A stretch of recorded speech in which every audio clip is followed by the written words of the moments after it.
Stuart Hall, que nasceu em 3 de fevereiro de 1932, foi um teórico cultural e sociólogo, que atuou no Reino Unido a partir de 1951. Hall, juntamente com Richard Howard e Raymond Williams, foi uma das figuras fundadoras da escola de pensamento, que hoje é conhecida como Estudos Culturais Britânicos. E ele também foi presidente da Associação Britânica de Sociologia, entre 1995 e 1997. Um pouco sobre a vida dele é que, na década de 50, ele foi um dos fundadores da influente revista New Left Review, e a convite de Howard, ele entrou para o Centro de Estudos da Cultura Contemporânea. Ele assumiu a direção desse centro em 1968 e permaneceu até 1979. Ele é conhecido por expandir o escopo dos estudos culturais para lidar com a raça e gênero, além de ajudar a incorporar novas ideias derivadas do trabalho de teóricos franceses. Hall deixou o centro em 1979 porque queria se tornar um professor de sociologia na Open University, da qual ele se aposentou em 1997. E ele também foi casado com Catherine Hall, que era uma militante feminista e professora de história britânica moderna na Universidade de Londres. Conforme os anos foram se passando na vida dele, a sua relação com a cultura negra só se fortificou. Ele era ambivalente em relação ao lugar de onde vinha e ao lugar de onde estava. Ele tentou sobreviver à escuridão medieval de Oxford ao abraçar a causa da exclusão das minorias migrantes da cidade. A sensação de deslocamento no novo ambiente fez com que ele mergulhasse nessas comunidades de imigrantes que cresciam no pós-guerra e também nos debates sobre o futuro de esquerda.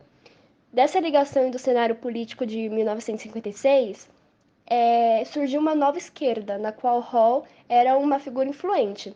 Nesse momento, ele se viu preso ao marxismo contra os tanques em Budapeste. Também sobre as suas ideias, elas abrangem questões sobre a hegemonia e cultura, que assumem uma posição pós-gramsciana. Ele considera o uso da linguagem como operador de uma estrutura de poder, instituições, política e economia. Essa visão apresenta as pessoas como produtores e consumidores de cultura ao mesmo tempo. Nessa teoria, hegemonia refere-se à produção sociocultural de consentimento e coerção. E para Hall, a cultura não era algo para simplesmente apreciar ou se estudar, mas era como diz ele, um local crítico da ação social e de intervenção, onde as relações de poder são estabelecidas e potencialmente instáveis. Para entender completamente o pensamento de Hall, é preciso entender a teoria da recepção.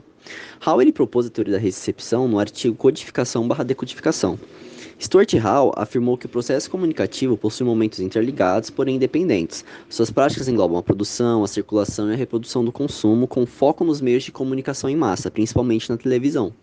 Hall defende que o processo comunicativo televisivo é feito a partir de um código produtor de uma mensagem que deve ser posteriormente decodificada e entendida para aí sim se transformar em práticas sociais.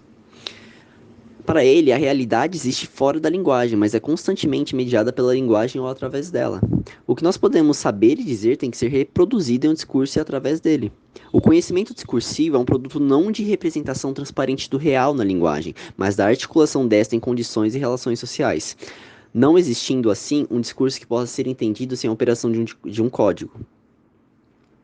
Além disso, a denotação compreende signos cujo sentido literal é associado à mensagem decodificada. A conotação diz respeito aos vários significados gerados pela associação com o signo. E no ramo dos aspectos sociais, culturais e políticos, Hall diz que esses aspectos influenciam no processo de significação, direcionando e moldando os sentidos dominantes ou preferenciais de acordo com o que o receptor faz internalizado. Esses sentidos expressam-se nas leituras preferenciais. Embora se fale de sentimento dominante, não quer dizer que seja o único.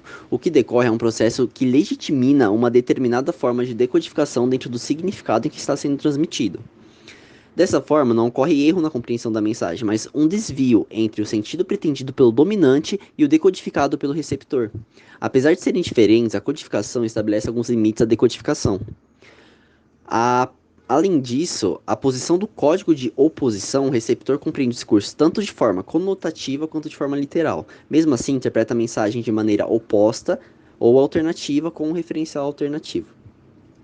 É visto que a teoria da A teoria da recepção, ela vai muito nesse ramo de comunicação e é preciso abrir esse ramo e abraçar outras coisas. É incrível que você pega as ideias do Hall e dá para claramente colocá-las nas coisas que consumimos hoje em dia, principalmente na parte que ele diz sobre o dominante, o sentido pretendido pelo dominante e o decodificado pelo receptor.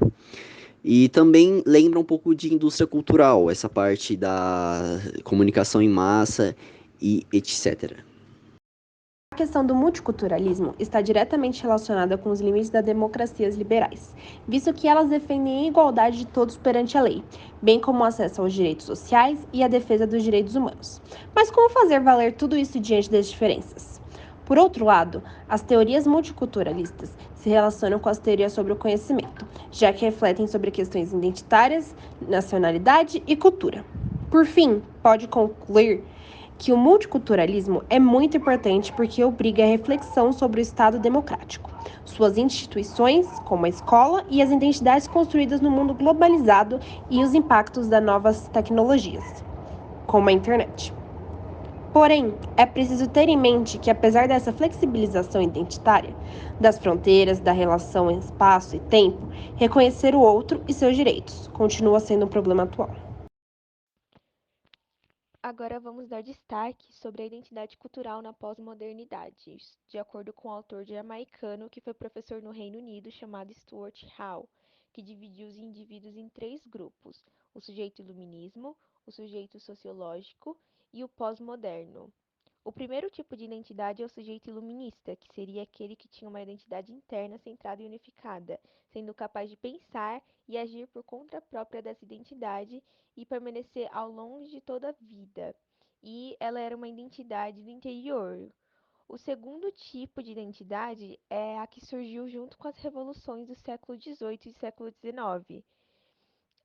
Ela era construída a partir da relação com a sociedade em sua volta, e ela estava mais no interior, nas interações entre pessoas e o meio. Depois da Segunda Guerra Mundial, um novo tipo de identidade surgiu, que é o moderno. Ele é multifacetado. Isso porque ele é capaz de assumir diferentes papéis e não seria mais possível dizer que nascemos, vivemos e morremos com a mesma identidade. É fragmentada, não é fixa. A partir desse momento há uma descentralização do sujeito e os movimentos sociais identitários, como feministas, que eles chegam a questionar as identidades impostas que não cabiam mais no mundo após a guerra.